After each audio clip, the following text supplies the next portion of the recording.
पहले हम लोग स्टार्ट करेंगे global hunger index. Global hunger index क्या है? यह एक टूल है जो कि ये मेजर करता है या ट्रैक करता है कि पूरे जगह में, पूरे ग्लोब में, पूरे रीजन में, नेशनल लेवल पे क्या अभी हंगर का इंडेक्स है। मतलब इनके चूज करने के, इनके कंपोजिशन चूज करने के तीन तरीके होते हैं। इन सारी चीज़ों के बारे में हम लोग देखेंगे और कौन इसे पब्लिश करता है, पहले ये देख लेते हैं। तो इसे जर्मन एजेंसी और एक आयरिश एजेंसी द्वारा पब्लिश किया जाता है। तो आयरिश एजेंसी का नाम है कंसर्न वर्ल्ड वाइड और जर्मन एजेंसी का नाम है वेल्ट हंगर हेल्प। तो इन ईच कंट्री, हर एक कंट्री में चार इंडिकेटर्स होते हैं जिसको ये सपोर्ट करता है ग्लोबल हंगर इंडेक्स। कुछ इंडिकेटर्स उसके सस्टेनेबल डेवलपमेंट गोल्स में भी शामिल हैं, वो हम आगे देखते हैं। इनके कंपोजिशन क्या होते हैं ग्लोबल हंगर इंडेक्स के? तो सबसे पहले तीन कंपोजिशन होते हैं और चार इंडिकेटर्स होते हैं। कंपोजिशन में होता है उसका इनएडिक्वेट फूड सप्लाई, चाइल्ड मोर्टेलिटी और चाइल्ड अंडर नरिशमेंट। ठीक है, तो इन सारी चीज़ों को हम लोग देखते हैं उसके कंपोजिशन में। और उसके इंडिकेटर्स क्या क्या हैं? उसके इंडिकेटर्स है सबसे पहले अंडर नरिशमेंट और अंडर 5 ईयर्स के चाइल्ड मोर्टेलिटी रेट क्या है। स्टंटिंग हो रही है बच्चों में, वो प्रॉब्लम कि बच्चे बढ़ नहीं रहे हैं, जो उनका साइज है वहीं रह रहा है ना, ग्रोथ नहीं दिख रहा है।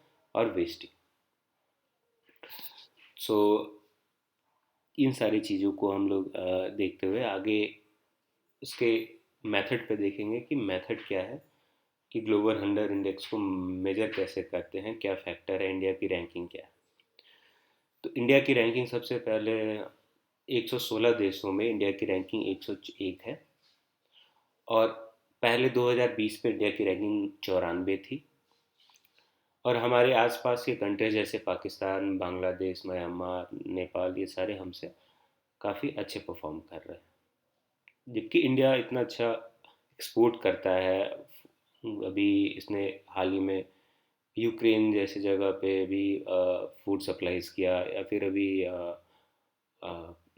अफ़गानिस्तान में हमने फूड सप्लाई किया। अभी राइस का टोटल हमारा एक्सपोर्ट बहुत ज़्यादा अच्छा है, बढ़ गया है, एक नंबर पे है एटलीस्ट एक्चुअली। सो अभी हम लोग देखेंगे despite all this factor why we are on 101 position out of 116 countries. So what is the factor? What is the factor that is responsible for this poor performance? So first of all, discuss about let's discuss about the performance. Like there are 4 5 categories in which the global hunger index is measured. Like if the marks, if the score, that the score of GHI is 50 and above, okay, if 50 and above, then it is extremely alarming situation. फिर 35 से 50 के बीच में वो alarming होगा। फिर 20 से 35 के बीच में सीरियस होगा। फिर उसके नीचे मॉडरेट। फिर उसके नीचे सिचुएशन सही, ठीक। तो इंडिया का स्कोर इसमें 27.5 रहा है। अब हम लोग देखेंगे कि इस परफॉर्मेंस का कारण क्या है। Why India's performance on this front is so poor. सबसे पहले बात करेंगे हम लोग प्रोवर्टी ट्रैप के बारे में। प्रोवर्टी ट्रैप का मतलब ये होता है कि people don't have enough money two by enough food. उनके पास एक पर्टिकुलर अमाउंट मनी, उनका इनकम है, उतना में ही वो घर बसर कर रहे हैं। उनका एक आदमी का खाना जितना सफिशिएंट, उतना में 2 आदमी खा रहा है, 3 आदमी खा रहा है।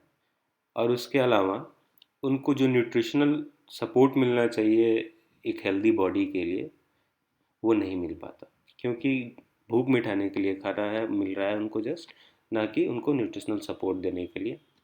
तो ये हो गया उसका दूसरा पॉइंट, जो कि था डाइटरी इग्नोरेंस। और सारे फैक्टर जैसे सोशियो कल्चरल फैक्टर, इसका मतलब ये हुआ कि बहुत सारे डिस्क्रिमिनेटिव फैक्टर्स है हंगर के रिलेटेड। जैसे कि कंपेयर टू मेन, वुमेन को कम खाना मिलता है। पर्टिकुलरली अगर हम लोग बात करें कोई प्रेग्नेंट वुमेन को, उनके ऑफ स्प्रिंग को और उनको वो न्यूट्रिशनल सपोर्ट नहीं मिल पाता अनफॉर्चुनेटली हमारे इंडिया में। ठीक है, और ये एक बहुत बड़ा सोशियो कल्चरल फैक्टर है। अगला इंपॉर्टेंट फैक्टर है पॉलिटिकल डिस्ट्रीब्यूशन। इसका मतलब ये होता है कि अ, जो भी आसपास में वार हो रहे हैं या फिर कोई भी कंट्री के अंदर एक पॉलिटिकल क्राइसिस चल रही है, जैसे कि अभी हम लोग देख लें, अफ़गानिस्तान की बात करें, अफ़गानिस्तान में इतने सारे पॉलिटिकल क्राइसिस चल रही है, वहाँ की गवर्नमेंट उथल पुथल है और वहाँ के लोग सत्ता के पीछे हैं ना कि फूड सिक्योरिटी के पीछे। तो ये कारण है, इसके अलावा भी और सब कारण जैसे करप्शन हो गया, मिसमैनेजमेंट हो गया, इन सारे कारण से ये भी प्रॉब्लम होती है। इंडिया में तो कोई पॉलिटिकल डिस्टरबेंस नहीं है, लेकिन ये फैक्टर जैसे करप्शन हो गए, लीकेजेस हो गए, तो इन सारे कारण के संदर्भ में इंडिया की परफॉर्मेंस खराब है। आगे आते हैं फूड वेस्टेज के बारे में। तो बहुत सारे ऐसे फैमिली फंक्शंस होते हैं, रिचुअल्स होते हैं, मैरिज होते हैं, जहाँ पे हम लोग देखते हैं कि बहुत सारे अमाउंट में खाना बर्बाद होता है। तो एक फूड वेस्टेज का कारण है।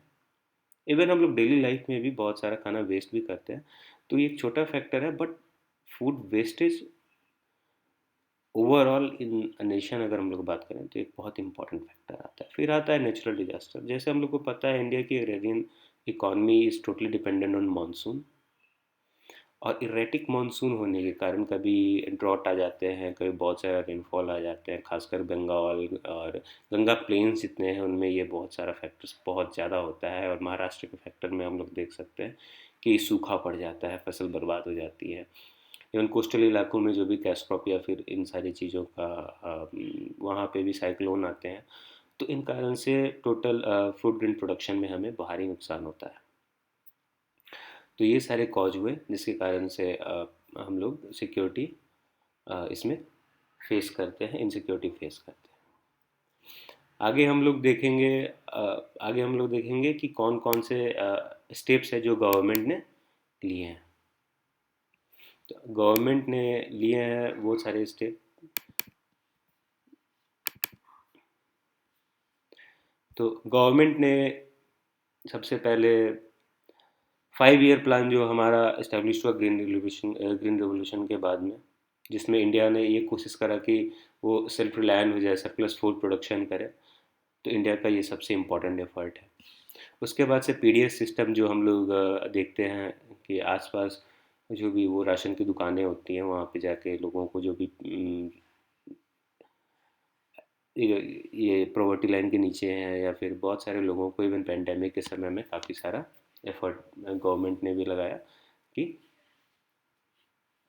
हाँ, ये भी एक इम्पॉर्टेंट फैक्टर ऐड कर लीजिएगा फूड सिक्योरिटी में कि डिजास्टर्स में, नेचुरल डिजास्टर में जो भी कोविड-19 का फैक्टर है वो भी एक बहुत इंपॉर्टेंट फैक्टर है। सो तो पीडीएस सिस्टम में गवर्नमेंट बहुत ट्राई कर रहा है कि सबको वनरेबल सेक्शन ऑफ सोसाइटी जो भी है उनको फ्री फूड मिले। फिर आगे है मनरेगा में, जिसमें एक फिक्स्ड इनकम देते हैं कि ताकि फूड सिक्योरिटी जो कि पीडीएस के अलावा भी लोग साग सब्जी, हरी सब्जी, ये सारी चीज़ें खरीदने के लिए उनके पास पैसे हो, इसलिए रोज़गार। हाँ, रोज़गार एक बहुत बड़ा मुद्दा है, लेकिन उसके अलावा आगे हम लोग देखेंगे कि नेशनल फूड सिक्योरिटी एक्ट 2013, ये बहुत इम्पोर्टेंट ये पॉइंट है, इसे आप लोग बिल्कुल याद रखें। जैसे कि 2/3 ऑफ इंडिया या लगभग 1.2 बिलियन पीपल है, इनको फूड ग्रेन पे सब्सिडी प्रोवाइड किया जाता है।